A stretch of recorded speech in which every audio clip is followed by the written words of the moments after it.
Ang dami nilang ginagawa dito, ibig sabihin, sobrang dami nagpapagawa sa shop na to.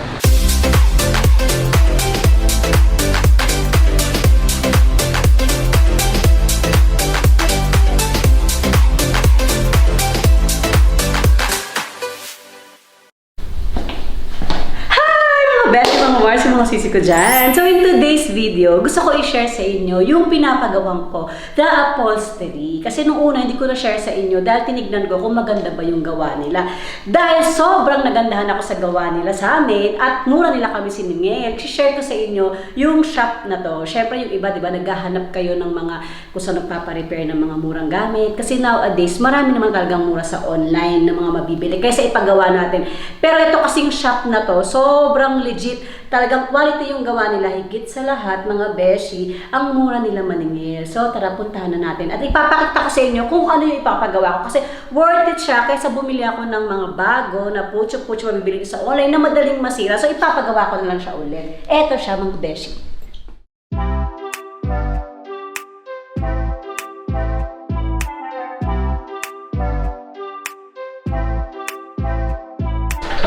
Tara, let's!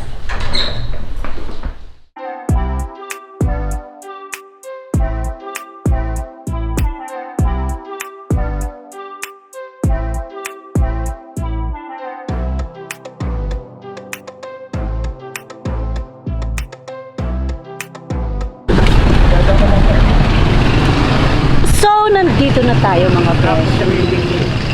Binaba na natin. Okay lang po. Ito yung shop. Papakita ko sa inyo. Yan.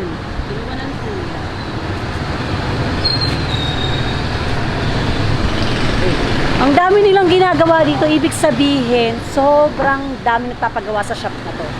Dito yan sa BF, President's Up. Tapat siya lang. Yun. Cake to go. So, babalikan natin siya para mapakita ko sa inyo yung before and after. So, mga beshi, ayan, nakabalik ko tayo dito sa House of Nara. Siyempre, tatanungin nyo ako kung saan to. Dito lang to sa BF at ilalagay ko yung Facebook page nila. Kung meron man silang Facebook page, kung wala, lalagay ko sa description box yung address and contact number para kung sakaling meron kayo mga gustong ipa-repair, dito kayo magpa-repair kasi ang bilis nila gumawa. So, silipin natin kung gaano kaganda yung gawa nila. Tara!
Tignan nyo yung gawa nila. Sobrang ganda.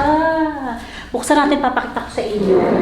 At nirepair nila ng bonggang-bongga. Kasama na yung binayaran ko sa repair. Kasi nga nakita ko yung loob niya. Medyo bulok na yung kahoy. Tira-tira na siya. Kasi diba, minsan yung mga sofa, pag malamig, at pag tumatanda yung age nila, nagde-deteriorate yung mga kahoy. So, ang ganda. Ang galing gumawa ng House of Nara, mga besh.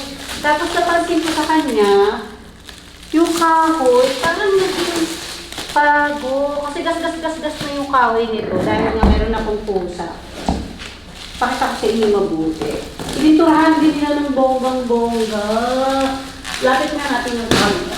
Fairness Talagang very satisfied ako sa gawa ng House of Nara kasi ang galing talaga nila gumawa. So titignan niyo yung kahoy, ayan, pinaint nila. Ito yung dating pintura. Pero tignan niyo mga besh.